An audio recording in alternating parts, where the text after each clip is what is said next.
What if the fairy tale love story you thought was unshakable was actually built on cracks so deep that they could bring down not just a marriage, but the reputation of an entire royal institution?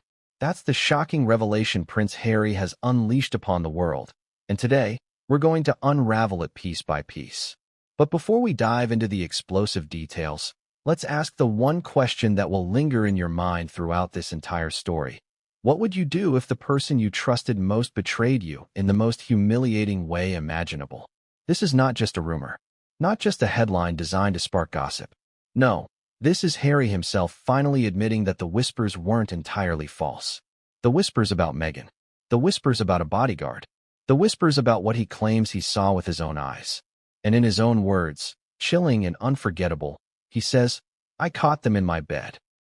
Before we continue, please hit the like button, subscribe to the channel, and turn on the notification bell for updates. Let that sink in for a moment.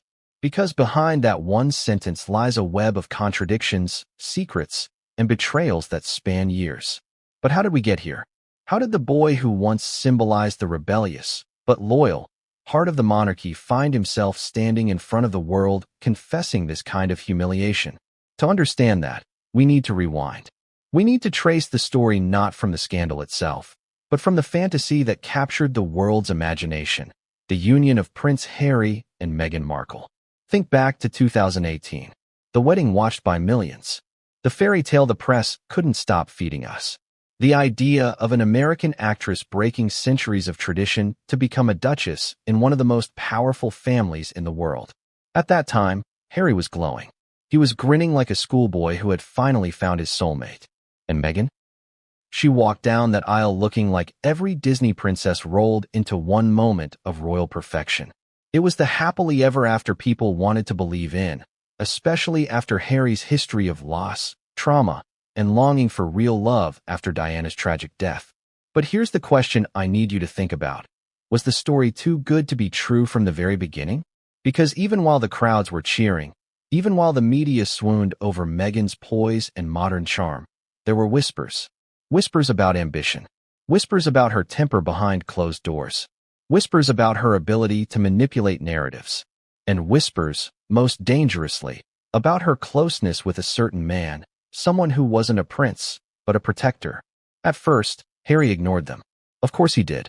He had finally found someone who seemed to understand him, to rescue him from the shadows of his past. He wasn't going to throw that away because of idle gossip. But here's where the contradiction kicks in. Sometimes the truth hides inside the very rumors we're too stubborn to face. And Harry, despite being born into a world of tabloid headlines and paparazzi manipulation, wanted to believe that this time, the media was lying. That this time, it was just cruel speculation. That Meghan would never betray him like that. But time has a way of dragging secrets into the light. And the story that began as idle whispers around palace corridors would eventually erupt into one of the most humiliating revelations Harry could have ever imagined. Now, let's dig deeper into why this scandal matters so much now. Because you might be wondering, why is Harry speaking out now? Why admit it after years of denial? Why confirm what so many already suspected? The answer lies in timing. This isn't just about a man airing his dirty laundry. This is about a prince who has spent years trapped between love and loyalty, between protecting his wife and protecting himself. And the truth? It always wins in the end, no matter how long you try to bury it. Consider the irony. Harry and Meghan left the royal family in 2020 partly because they wanted to escape scrutiny. They wanted to be free of the relentless press. They wanted to tell their story on their terms. Yet here we are, 5 years later, with Harry himself delivering the most devastating headline imaginable. Doesn't that make you wonder what broke him? Doesn't that make you question what moment pushed him from silent endurance into explosive confession? Let's linger on that image. Harry, a man who has stood at war zones, who has fought the most intrusive media on earth, who has endured the grief of losing his mother, brought to tears, to rage, to devastation by what he claims to have seen with his own eyes. His wife, the woman he defended against the British press, the woman he gave up titles and tradition for, allegedly in bed with another man.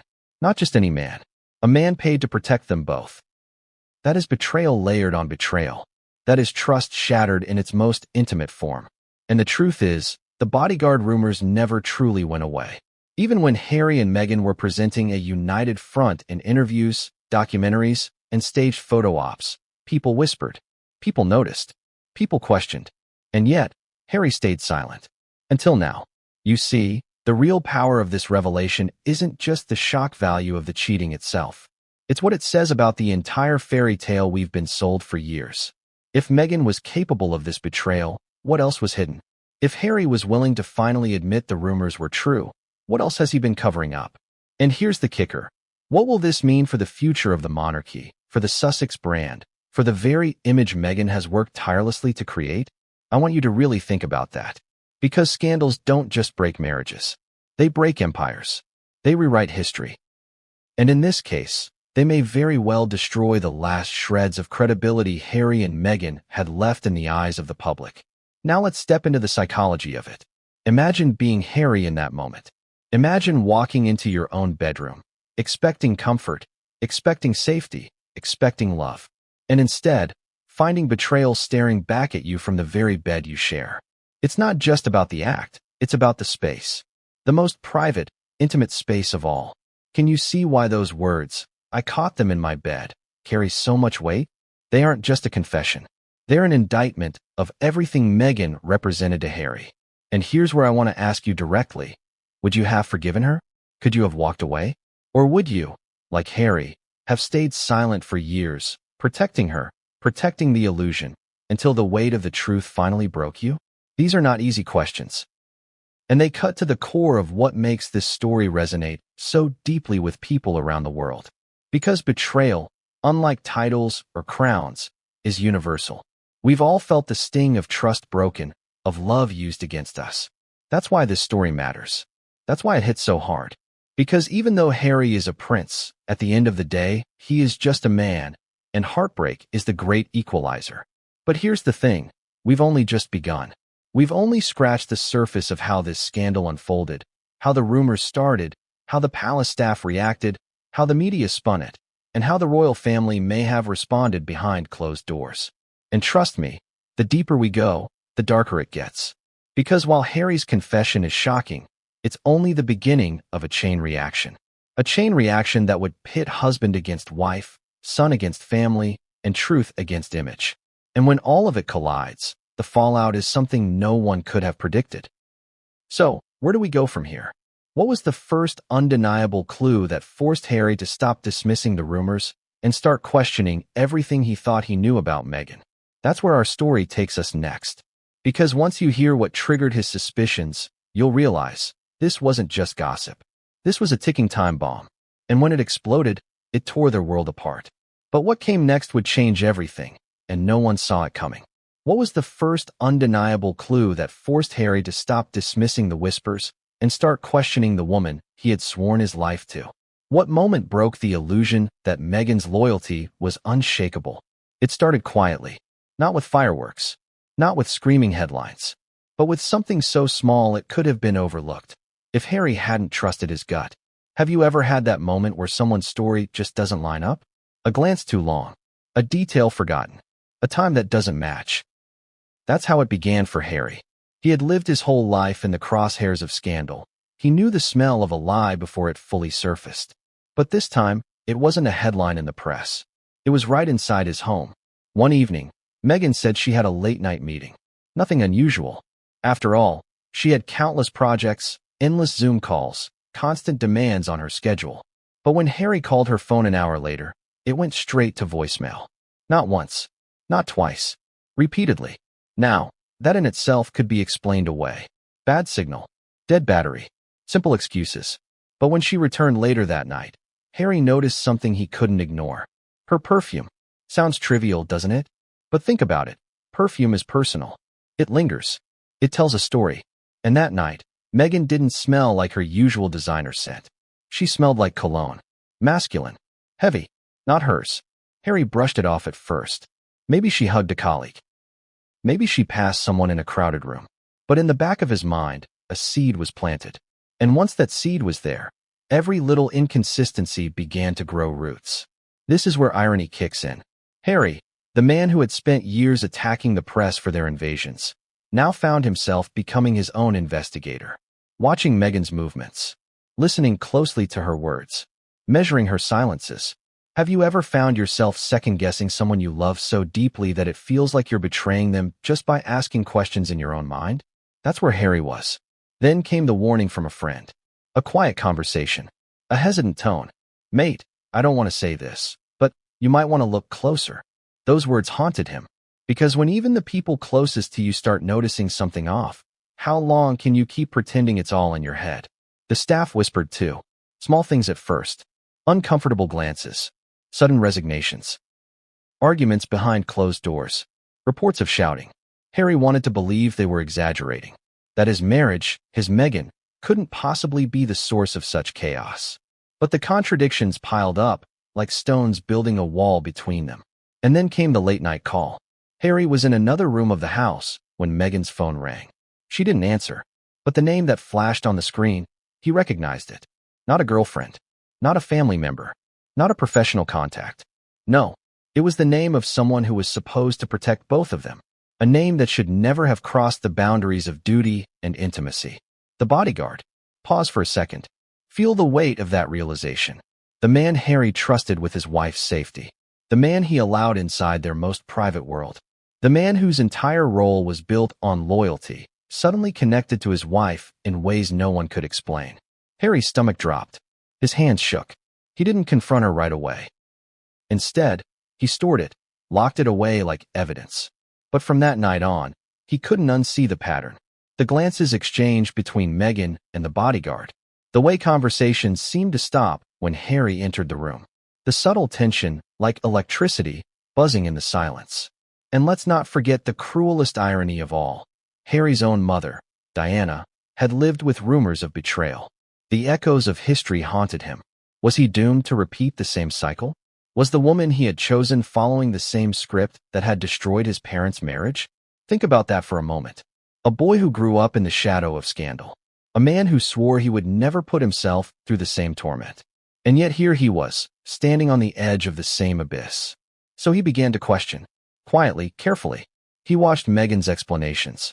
He compared them with what he saw, what he felt. And slowly, painfully, the picture sharpened. The whispers weren't just noise. The rumors weren't just inventions of a cruel press. They were threads, and when Harry began pulling, the entire fabric of his marriage started to unravel. But here's the twist. You'd think Meghan would have been careful, knowing the stakes. You'd think she would have been discreet, knowing how closely the world watched. Yet the arrogance of power, of influence, of thinking you can outsmart everyone, that's what blinded her. Because the next clue wasn't hidden at all. It was in plain sight. One night, Harry came home earlier than expected, and what he saw confirmed his worst fear. Not in bed, not in an embrace, but in a look. A look so intimate, so undeniable, that it pierced him deeper than any headline ever could. He froze in the doorway. Meghan and the bodyguard didn't notice him at first. They were laughing, whispering. A hand lingered too long, and Harry knew, in that moment, the whispers were no longer whispers. They were the truth, staring him in the face. But he didn't explode. Not yet, because the truth is, sometimes the silence after betrayal is louder than any scream. He turned away. He walked out. And inside, his world began to crumble. And yet, even then, he wasn't ready to admit it fully. Not to the press. Not to his family. Not even to himself. Because once you admit betrayal, you can never go back to believing. So what did Harry do? He started watching. Waiting. Collecting. Because the first undeniable clue had appeared, and once you see the first crack, you know the dam is about to burst. But here's the real question. If this was only the beginning, what was the moment that made Harry snap? What detail pushed him from suspicion into confrontation? Because while the first clue planted the seed, the night Harry caught them face to face was the moment the scandal exploded.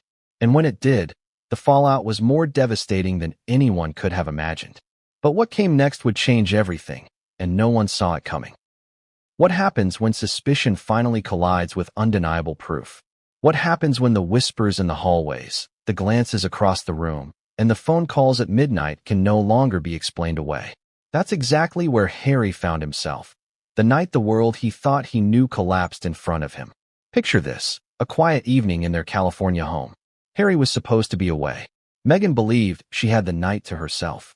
But some gnawing instinct, kept Harry from leaving. He stayed back, unnoticed. Have you ever ignored your instincts, only to regret it later? Harry didn't make that mistake this time. The house was still, too still. He moved through the hallways, every creak of the floorboard echoing like thunder in his ears. The closer he got to their bedroom, the louder his heart pounded. And then, silence broke. A laugh. Not Meghan's usual laugh. This was softer, warmer, private. A laugh she didn't even share with him anymore. He opened the door. The scene before him was simple, almost ordinary. But sometimes the ordinary cuts deepest. The bodyguard was there. Meghan was there. The bed, their bed, wasn't just a piece of furniture anymore. It was evidence.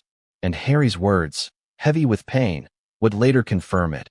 I caught them in my bed. Stop for a moment and let that line sink in. Imagine being Harry in that moment. Imagine the man whose entire life was about loyalty, duty, and protection, realizing that loyalty had been twisted into betrayal. The very man hired to shield him had invaded his most private world. Isn't there something unbearably cruel in that? Harry's first instinct was disbelief. Maybe he misread it. Maybe it wasn't what it looked like. But the looks exchanged between Meghan and the bodyguard left no room for doubt. Eyes don't lie. Touch doesn't lie. Silence doesn't lie. And here's where contradiction plays its cruelest trick. Harry had always been the one accused of reckless behavior, the spare who got into scandals, the royal who broke rules. Yet here he was, standing faithful, while Meghan, the woman the world praised for her grace and poise, was the one breaking the vows. Doesn't that irony sting? He confronted them. His voice cracked. Short, sharp words spilled out before he even knew what he was saying. Meghan denied. She laughed it off at first, tried to spin it as a misunderstanding. Harry, you're overreacting. Haven't we all heard that phrase when the truth is too uncomfortable to face? But this time, Harry wasn't overreacting. The bodyguard remained silent. That silence screamed louder than anything. If innocence was on his side, wouldn't he have spoken? Defended himself? Instead, his lips pressed shut, his head lowered, and the weight of his guilt filled the room. The argument that followed wasn't just about betrayal. It was about years of deception. Harry asked questions Meghan couldn't answer without stumbling. He brought up the calls, the glances, the perfume. She grew angry, defensive. How quickly love turns to rage when the mask slips. Have you ever noticed how people, when cornered, sometimes reveal more in their fury than in their calm? Meghan lashed out, accusing Harry of not trusting her, of always letting others poison his mind. But the irony was bitter, because this time, no outsider had poisoned him. The truth had. And yet, even in that storm of shouting and tears, Harry felt something worse than anger. He felt pity. Pity for himself, for the man who had fought the world to protect his marriage, only to realize the enemy wasn't the press, wasn't the palace, wasn't the tabloids. It was within his own home. The next morning was worse. Silence filled the house. Meghan carried on as if nothing had happened, but Harry couldn't. Every detail haunted him. The wrinkle in the sheets, the smell of cologne, the look in their eyes. He knew he couldn't erase it. Once you see betrayal, you can never unsee it. But here's where the twist comes in. Instead of ending it right there, Harry stayed quiet. He didn't tell the press. He didn't tell William. He didn't even confide in Charles. Why? Because betrayal isn't always loud. Sometimes it's silent. Sometimes it festers. Harry convinced himself maybe it was a one-time mistake. Maybe if he ignored it, it would go away. But here's the contradiction. Silence doesn't heal betrayal. It magnifies it. Days later, he started noticing more. More late-night absences. More hushed conversations. More excuses that didn't add up. And the staff, the staff, began to whisper. Quiet resignations. Side glances. Even a maid once hinted at inappropriate closeness before quickly backtracking. Doesn't that tell you everything you need to know? This wasn't an isolated incident. This was a pattern, and Harry knew it. Still, he wrestled with denial. He thought about Diana, about how scandal destroyed her happiness. He thought about the monarchy, about the press waiting like wolves for any slip. He thought about Archie and Lilibet. Could he really expose this and let the world devour his children's mother? So he stayed silent. Until the evidence he stumbled upon left him no choice. Because what Harry discovered next wasn't whispers. It wasn't perfume. It wasn't even a late-night call. It was hard, undeniable proof. And once he saw it, he realized the scandal wasn't just personal. It was about to explode publicly. But what came next would change everything, and no one saw it coming. What kind of proof could finally shatter denial? What could be so undeniable that even Harry, who had spent years defending Meghan at all costs, could no longer cover for her? It wasn't just what he saw with his own eyes that night. It was what he later discovered in silence, in solitude, when Meghan wasn't watching. It began with a phone. Not hers. His. Harry wasn't the type to snoop. He hated the press for doing exactly that to him his whole life. But betrayal changes a person. It twists your instincts, sharpens them, forces you to see the world not as you wish it to be, but as it is. One night, Meghan had left her phone on the kitchen counter, face down, as she rushed upstairs. A message flashed across the screen. Harry wasn't looking for it. He didn't want to see it. But he couldn't ignore it. It wasn't a name that shocked him. It was an initial. Short. Cryptic. But the message was clear. Last night was perfect. Can't stop thinking about it. Can you imagine the feeling? The ground rushing out beneath your feet? The sense that everything you've built, marriage, love, loyalty, is collapsing in an instant? That was Harry in that moment. He told himself it could be innocent. He told himself it could mean anything. But deep down he knew. That one line confirmed every whisper, every rumor, every sleepless night. The perfect night wasn't with him. It was with the man meant to protect them both. From that moment on, Harry became an investigator in his own home. He started noticing the late-night texts, the sudden disappearances. The coldness in Meghan's tone with him contrasted with the warmth he overheard in hushed phone calls. And then came the mistake. The one mistake that made everything undeniable. One morning, while Meghan was in the shower, her phone buzzed. Harry picked it up. This time, there was no cryptic initial. There was a full name, the bodyguard's name, and the message? Short, but lethal. Same time tonight? No wiggle room. No excuses. Not work. Not business. Not a misunderstanding. This was intimacy, arranged like clockwork. And here's the bitter irony. Harry had fought for years against the royal family's control. He had left the UK to protect Meghan, to shield her from what he saw as cruelty. And yet, the cruelest wound of all didn't come from his family. Didn't come from the press. It came from inside his own marriage. Can you see how devastating that contradiction must have been? He gave up everything for her. And she, according to him, gave herself to someone else. But it didn't stop there. Because betrayal rarely comes alone. Harry started connecting the dots. Trips Meghan claimed were for business meetings lined up suspiciously with the bodyguard's schedule. Days when Meghan canceled plans at the last minute matched his shifts. Even staff began to notice. One aide, before resigning, allegedly confided to Harry, "It's not just rumors anymore." That line haunted him. Not just rumors anymore. Because it echoed the very thing he had denied for so long. The whispers he had defended Meghan against were now roaring in his own ears. And then came the breaking point. A staff member, loyal to Harry, slipped him something. A photograph. Grainy. Taken discreetly, probably at risk of their own job. But it was enough. Meghan and the bodyguard. Together. Not holding hands. Not kissing. But standing too close. Smiling too privately. A moment that wasn't professional. It was personal. Harry stared at that photo for hours. He wanted to tear it up. He wanted to burn it. But he couldn't. Because it was the truth in physical form. Proof he couldn't unsee. Proof he couldn't explain away. And here's the contradiction again. Harry, who despised the paparazzi for photographing his mother, now found his own salvation in a photograph. Isn't that the cruelest twist? The very weapon that destroyed Diana's privacy became the evidence that freed Harry from denial. So what did he do? Did he confront Meghan again? Did he go straight to the press? No. He broke down. Alone. Silent. Tears he never wanted the world to see. Because admitting the truth wasn't just about Meghan. It was about everything he had sacrificed. The royal duties. The family ties. The trust of the British people. He had defended her at every turn, only to be handed humiliation in return. And still, he hesitated to expose her. Isn't that the most human contradiction of all? We cling to love even when it's poisoned. We defend those who betray us, because letting go feels worse than the pain of holding on.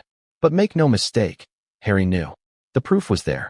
The evidence undeniable. And yet, What came next wasn't just about him and Meghan.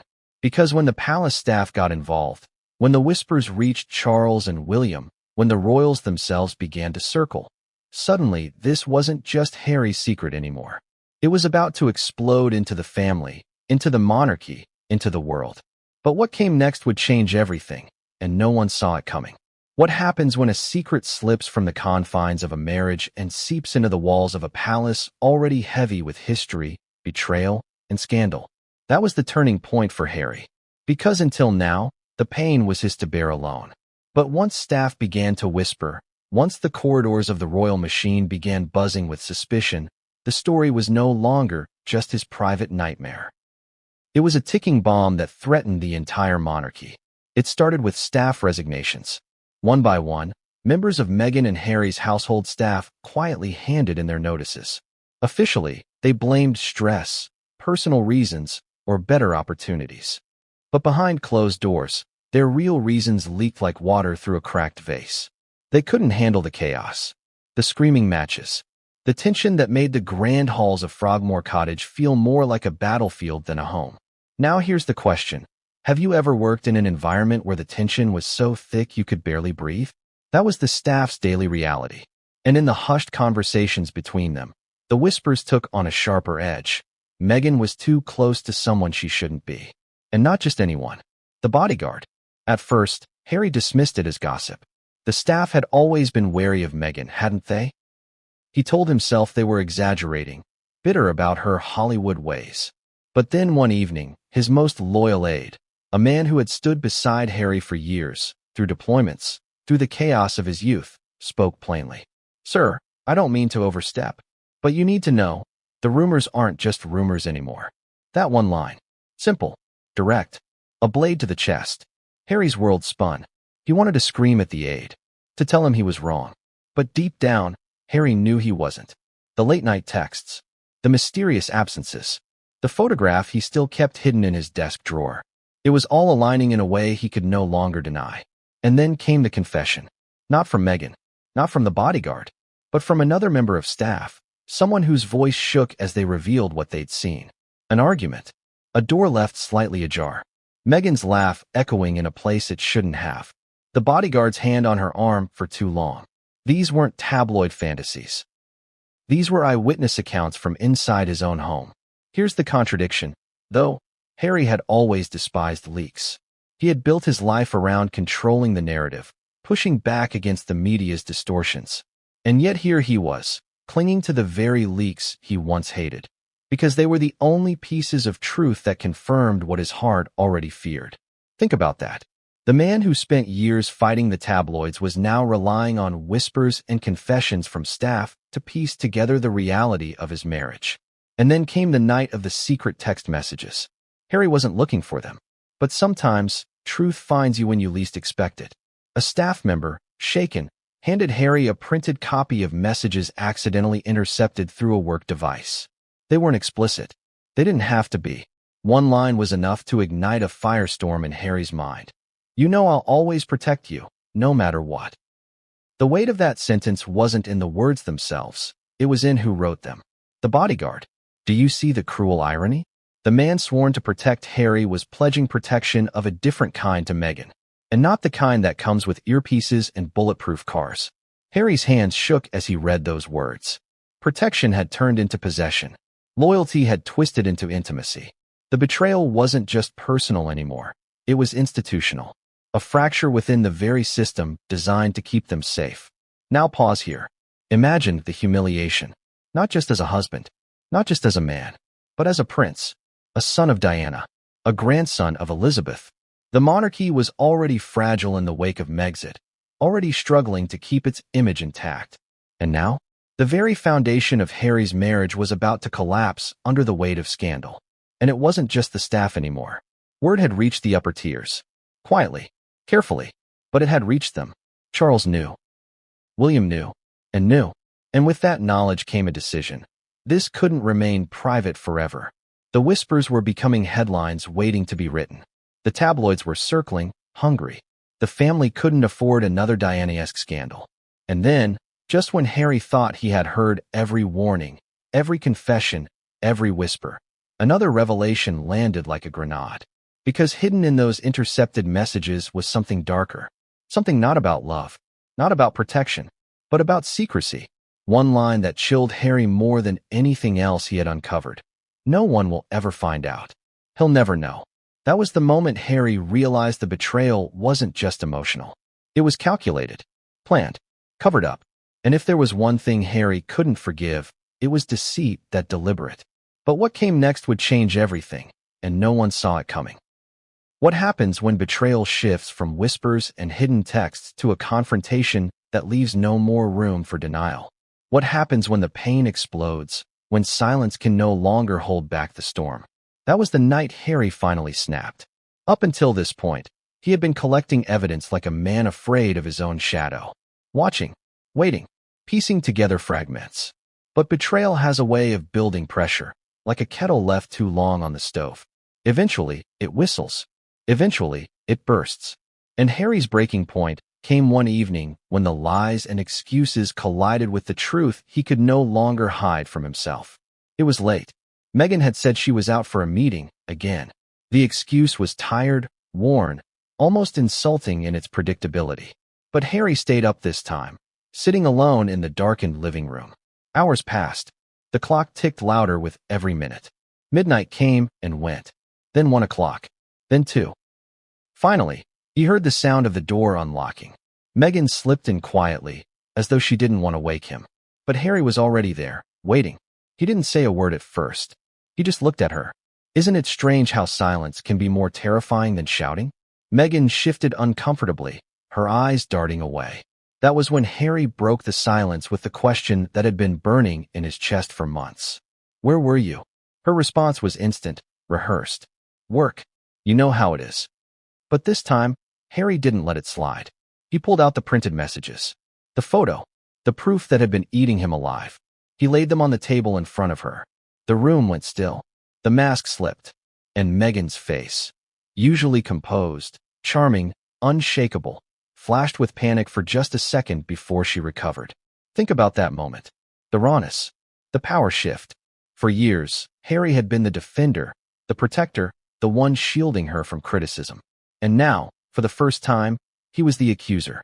Doesn't that reversal tell you everything about how fragile trust really is? Meghan tried to laugh it off at first. She called the messages taken out of context. She said the photo was innocent. She accused Harry of paranoia, of letting staff poison his mind. But here's the contradiction. The harder she tried to deny it, the clearer the truth became. Because guilt doesn't always reveal itself in words. Sometimes it's in the way someone avoids your eyes. Sometimes it's in the trembling of their hands. Harry wasn't screaming. Not yet. He was calm. Too calm. His voice low, steady, almost deadly. Don't lie to me, Meghan. Not anymore. That was when the argument erupted. Voices rose. Accusations flew like daggers. Meghan accused him of betraying her trust by going through her messages. Harry accused her of betraying their marriage. The words were sharp, cruel, and final. But then came the moment that broke him completely. In her fury, Meghan spat out something she couldn't take back. You were never enough for me. Stop and let that sink in. The man who gave up his family, his country, his royal life, for her. The man who stood against the world for her. Told, in the heat of betrayal, that he was never enough. Harry's rage finally erupted. He shouted, louder than he ever had before, shaking with a mixture of heartbreak and humiliation. He demanded the truth. Demanded she admit what he had already seen with his own eyes. And after a tense silence, Meghan whispered words that shattered him. It wasn't supposed to happen. Not supposed to happen. For words that admitted everything while excusing nothing. The room fell silent after that. No more shouting. Just the weight of those words hanging between them like smoke. Harry turned away, his chest heaving, tears burning in his eyes. He couldn't even look at her. But the worst wasn't over. Because betrayal is never just between two people, not in a family like the Windsors. By the next morning, staff had already heard the shouting. The walls weren't thick enough to hide it. And when palace corridors hum with scandal, it spreads like wildfire. Harry knew this wasn't going to stay private. He knew the truth was now a weapon, one that could be turned against him, against Meghan, against the monarchy itself. And that's when something unexpected happened. Meghan, realizing how fragile her position was, issued a threat. Cold, sharp, calculated. She told Harry if he ever exposed her, she had stories, secrets, that would burn the monarchy to the ground. Imagine hearing that from the woman you loved, the woman you sacrificed everything for. Not an apology, not remorse, a threat. And that was the moment Harry realized he wasn't just dealing with betrayal. He was dealing with someone willing to weaponize it. But what came next would change everything, and no one saw it coming. What happens when betrayal doesn't just break trust, but threatens to dismantle an entire institution? What happens when the fallout is so great that the royal family itself is forced to act? That was the next chapter in Harry's nightmare, because once Meghan's threats left her lips, the scandal no longer belonged to him alone. It belonged to the monarchy. The morning after their explosive confrontation, Harry sat in silence. He hadn't slept. His face was pale, his eyes hollow. The man who once carried himself with the bravado of a soldier now looked like a ghost. He knew what Meghan had said wasn't just an idle threat. She had information, private arguments, family secrets, moments behind closed doors, that she could twist into a narrative capable of destroying the monarchy's fragile image. But here's the irony. The very family Meghan had accused of silencing her, she now used as leverage against Harry. Isn't it strange how the victim can become the aggressor when the cards are on the table?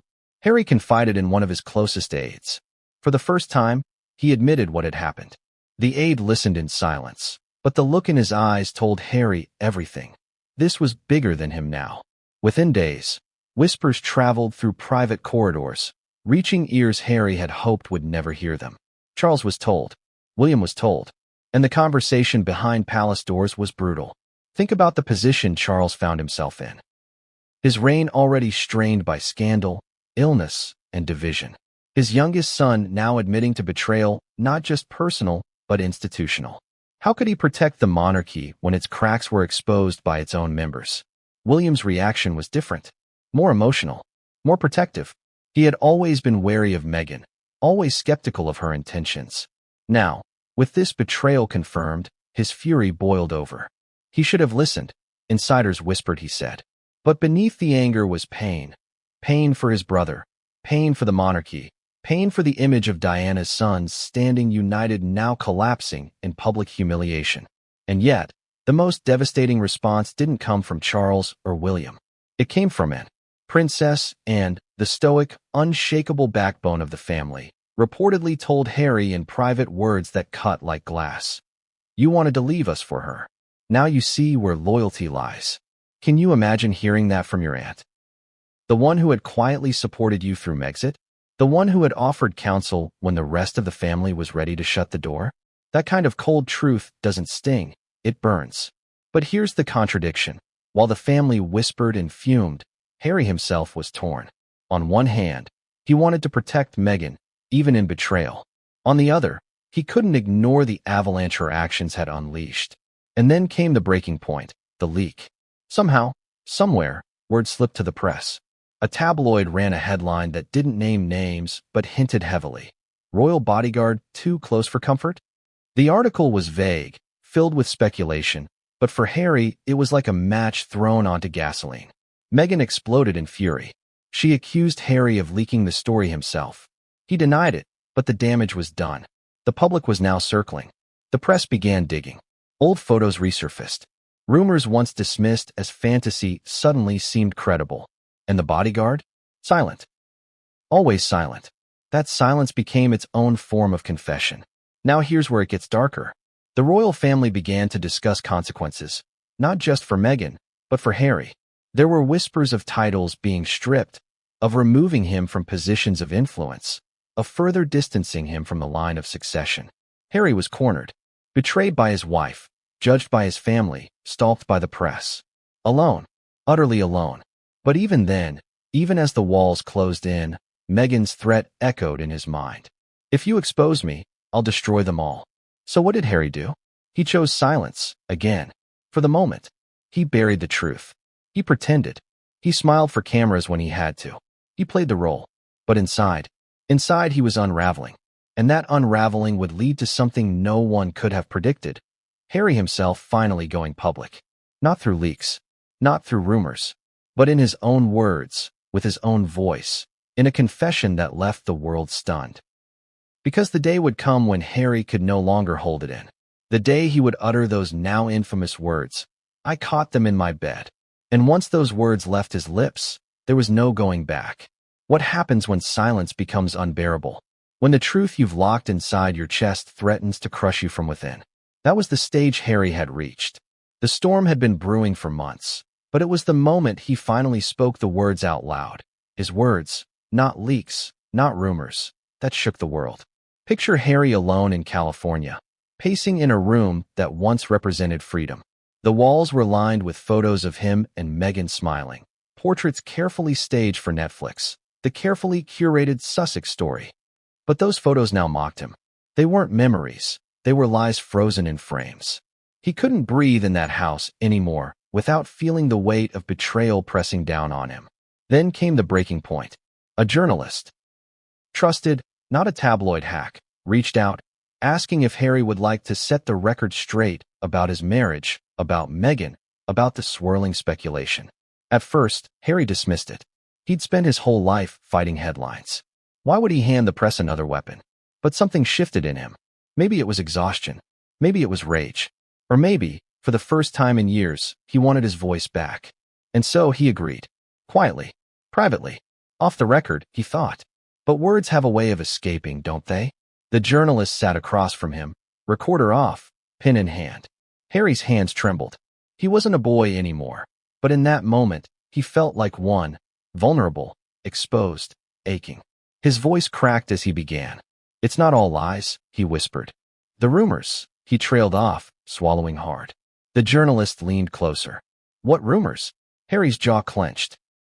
He looked down at his hands, calloused from years of military service, hands that had once protected him in war, but couldn't protect him in love. Then he spoke, slowly, clearly, words that would echo across the globe. "The rumors about Meghan and the bodyguard, they're not entirely false. I caught them. I caught them in my bed." Stop for a moment. Let those words hang in the air. Can you feel the weight of them? This wasn't a tabloid headline. This wasn't a staff whisper. This was Harry himself. A prince. A husband. A man humiliated in the most personal way, saying the unthinkable out loud. The journalist froze. The pen didn't move. Even seasoned reporters aren't prepared for confessions like that. "Are you saying," they began, but Harry cut them off. "Don't twist it. Don't make it worse than it is." "But yes, I saw it. I lived it. And I'll never forget it." Contradiction screamed through his words. On one hand, he was begging for restraint, for the press not to sensationalize his pain. On the other, he was handing them the most sensational story of his lifetime. Isn't that the cruel paradox of truth? It liberates you while it destroys you. Word spread like wildfire. It wasn't immediate. At first, it was whispered in media circles, cautious, unconfirmed. But then it leaked. A journalist spoke to another, and soon the words hit the headlines. The world woke up to news that Prince Harry had admitted the unthinkable. "I caught them in my bed." Social media erupted. Hashtags trended. Memes exploded. Supporters of Meghan screamed, "Lies," and smears. Critics pounced, saying they had known all along. Royalists gloated. Anti-monarchists mocked. And through it all, Harry sat in silence, watching the circus he had just unleashed. Imagine that contradiction. Harry, who left the royal family to control his own narrative, now trapped in a narrative he couldn't control at all. And Meghan? Her fury was volcanic. Behind closed doors, she accused him of betrayal, of ruining everything. She called him weak. She called him stupid. She reminded him of her threat. "If I go down, I'm taking them all with me." But here's where the twist comes.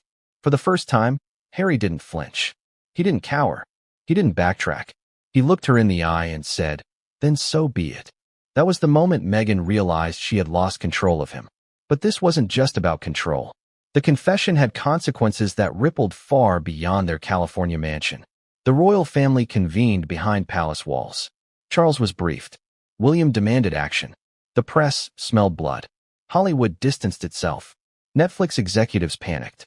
Sponsors began pulling out of deals. The fairy tale was dead. And in its place stood a scandal so raw, so humiliating, it threatened to engulf not just Meghan and Harry, but the monarchy itself. And just when it seemed the fire couldn't burn any hotter, something happened that made the entire world gasp. Because the bodyguard, the silent figure at the center of it all, was about to break his silence. But what came next would change everything, and no one saw it coming. What happens when the one person who has stayed silent through every accusation, every whisper, every headline, finally decides to speak? That was the moment the scandal shifted into an entirely new gear. The bodyguard, the shadow at Meghan's side, the man at the center of whispers for years, was about to break his silence. Up until now, he had been a ghost. Always there, but never speaking. The tabloids speculated. Staff whispered. Harry raged. Meghan denied. But the bodyguard? He kept his head down, his mouth shut, his loyalty, at least outwardly, intact. That silence made him more dangerous than words ever could. Because silence lets people imagine the worst. Silence leaves a vacuum.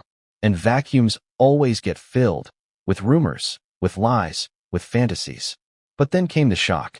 A journalist, perhaps the same one who had coaxed Harry's confession, managed to get to the bodyguard. Maybe he was paid. Maybe he was pressured. Maybe guilt finally broke him.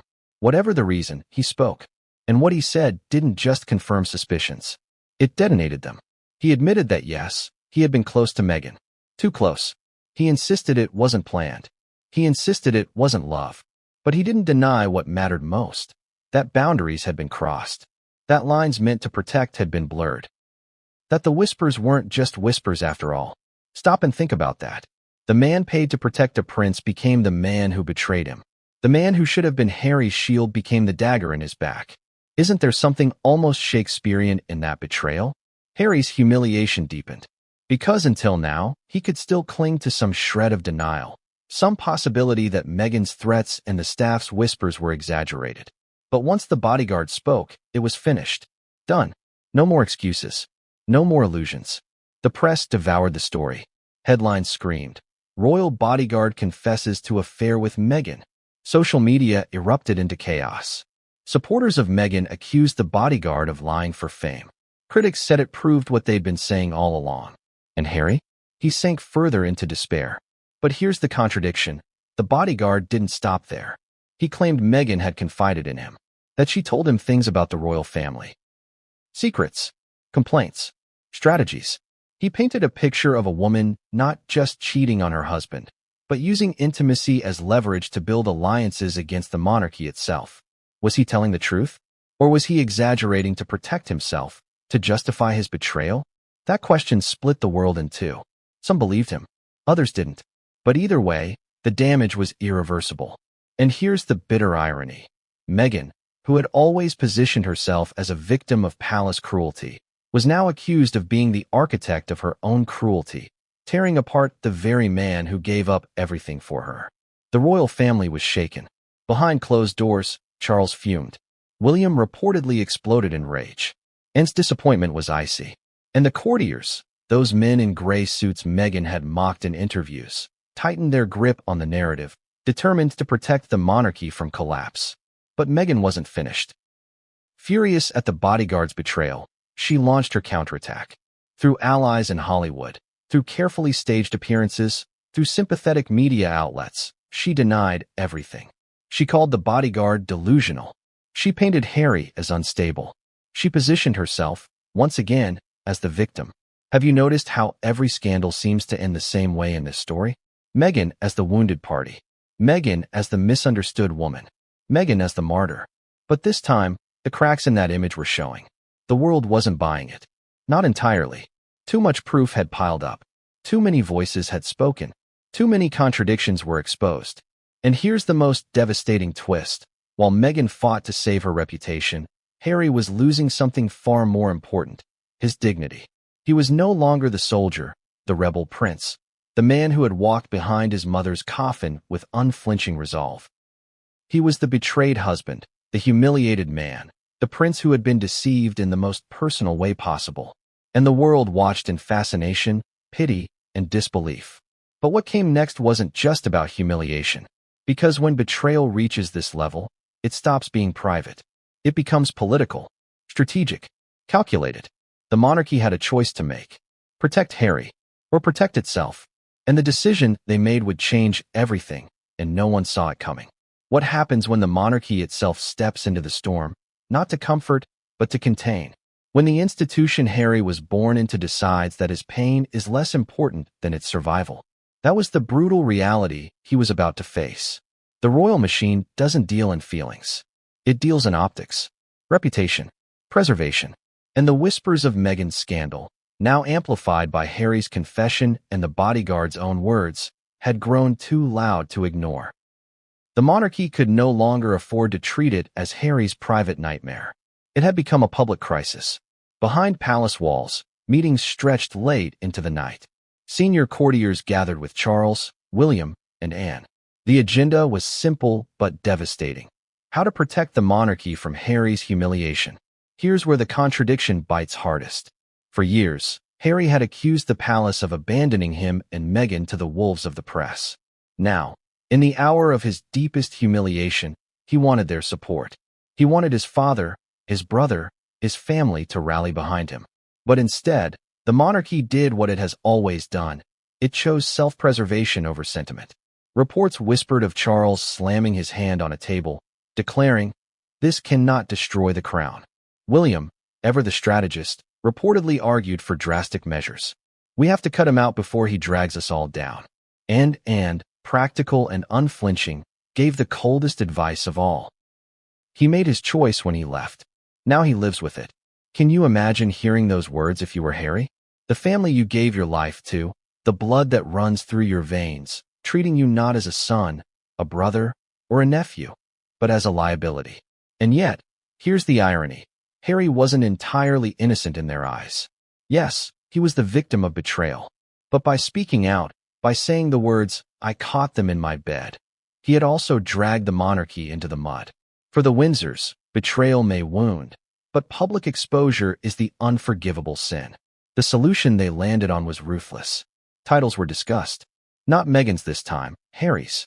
The possibility of stripping him further, distancing him legally and ceremonially from the line of succession, became a real conversation. They had already survived Megxit. Could they survive Harry's humiliation without cutting him off completely? Now let's pause and think. Harry had walked away from royal duties to protect Meghan. He had surrendered the comforts of palace life for love. And now, because of her betrayal, he was about to lose even more. Isn't that the cruelest twist of all? But while the palace plotted, Harry himself was spiraling. He sat in his California home, scrolling through headlines that dissected every word he had said. His face on television screens. His voice replayed on radio stations. His humiliation broadcast worldwide. And through it all, Meghan sat stone-faced, her fury simmering, reminding him again and again, "If you destroy me, I'll destroy them." That threat wasn't idle. Harry knew it. The palace knew it.